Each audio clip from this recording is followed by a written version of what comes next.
एवढं मोठं ट्रॅक्टर आणि त्याच्या मागं असलेली ही टारली आपल्या तिथं शेतात काय करत आहे आणि चला तर बघूया. तर कशा आहात मित्रांनो, सकाळ सकाळी मी आलतो शेतात आणि आपल्याला द्यायची होती आपली अद्रक द्यायची म्हणल्यावर त्याच्या नळ्या गुंडाळाव्या लागतात. मग नळ्या वगैरे तर इतक्या फशील होत्या, माझे हात पुरे लगेच जाम झालते. मग हात वगैरे मी धुतले वगैरे. मग इकडं आलो आम्ही नळ्या गुंडाळ्या करता. मी काढेल नळ्या गुंडळून घेतल्या आणि लेबर बी पटकन आलतंच. मग पटापटा लेबरने मी त्यांचं काम सुरुवात केली. त्यांना करायचं होते पुढचा पाला साफ, कारण की खणून देणाऱ्याला पाला साफ करून द्यावा लागतो.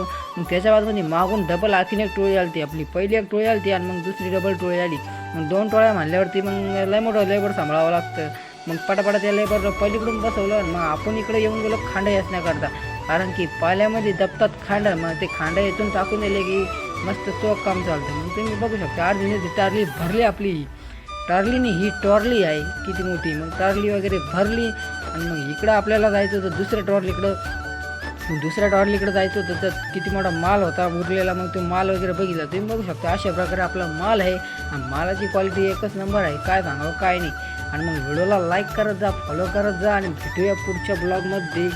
तर कसं आहे, मग लाईक वगैरे फॉलो वगैरे करून घ्या. मग मी गेलो त्या हातनूरला तिथं, कारण की तिथं एक ड्रायव्हर म्हणून माणूस आहे, तो कशातून बी पैसे काढतो. त्याचा व्हिडिओ पुढच्या ब्लॉगमध्ये बघायला मिळेल तुम्हाला.